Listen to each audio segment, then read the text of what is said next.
Nous sommes faits de milliards et de milliards de cellules. Les os sont faits de cellules, la peau est faite de cellules, la tête c'est fait de cellules, le cœur c'est fait de cellules, nous sommes faits de cellules.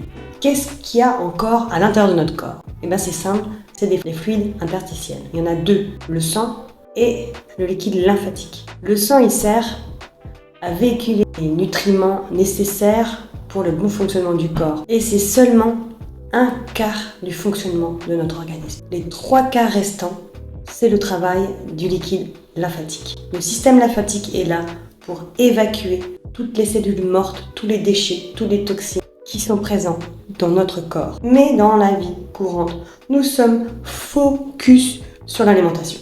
Est-ce que je dois manger ça? Est-ce que je dois manger ça? Est-ce que je dois manger ça? Ah non, surtout pas. Alors que oui, effectivement, il y a une alimentation adéquate pour le corps qui n'empêche en rien d'avoir une alimentation plaisir. J'appelle ça l'alimentation mentale. Mais il est important de savoir quand même que le plus grand du travail, c'est la lymphe qui le fait. Parce que si on a une grosse poubelle intestinale, si on a beaucoup de déchets, on aura beau manger ceci, ça pourrira et ça sentira mauvais. Ça fera des gaz, des ballonnements, etc. Donc quand on me dit oui, moi, tout ce qui est cru, tout ça, ça me va pas, je gonfle ça, non, c'est votre poubelle intestinale. Donc comment on fait? Eh bien c'est simple, on aide le corps à éliminer les déchets grâce à la stimulation de la lymphe par plusieurs façons, par plusieurs manières dont je parlerai plus tard. Quand on fait un jeûne, qu'est-ce qui se passe? Au bout d'un moment, il y a l'autophagie, c'est-à-dire que les cellules se mangent entre elles. Comme elles ne trouvent plus de nourriture extérieure, elle va trouver de la nourriture à l'intérieur par toutes les cellules qu'on dit dégénérescentes ou mutantes. Donc les cellules de notre corps vont se nourrir de ces cellules-là. Effectivement, elles vont aussi, ces cellules-là, produire leurs propres déchets comme nous quand on mange.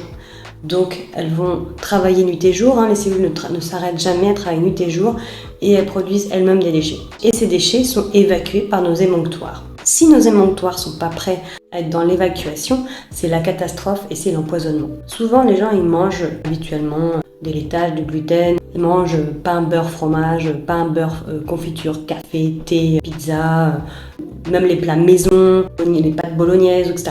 Ça c'est des choses typiques de notre alimentation qui au fur et à mesure affaiblissent le corps. Donc quand on n'amène pas un peu de fruits et de légumes crus, le corps s'affaiblit parce qu'il y a beaucoup de déchets. On entend sur les sites internet, la télé, etc., j'en sais rien, à la radio, que le jeûne c'est salvateur et que ça peut aider à être en bonne santé. Et finalement c'est la cata, parce que la personne elle pense que pendant le jeûne, elle va pouvoir éliminer au maximum tous les déchets, alors que ces émonctoires ne sont pas préparés, ils sont fermés. C'est une porte fermée et du coup, on a tous les déchets qui poussent à la porte et là, les déchets repartent dans le corps et c'est l'empoisonnement. Donc, c'est pas que c'est bien ou pas bien le jeûne, mais c'est avec une grande réflexion et aussi une bonne organisation. Donc, à savoir qu'effectivement, pour mon point de vue, quand on jeûne, on est en surcharge de déchets parce qu'on a nos déchets et en plus nos cellules qui mangent ces déchets-là et qui en plus sont évacuées vont aussi produire des déchets. Donc effectivement, on est en surcharge de déchets, c'est normal. Sauf que si ça fait plusieurs temps qu'on prépare notre corps à l'ouverture des émonctoires, et ben c'est plus facile d'éliminer. Donc l'un dans l'autre, qu'est-ce qu'on choisit? De ne pas faire de jeûne ou de faire un jeûne, ça c'est propre à chacun.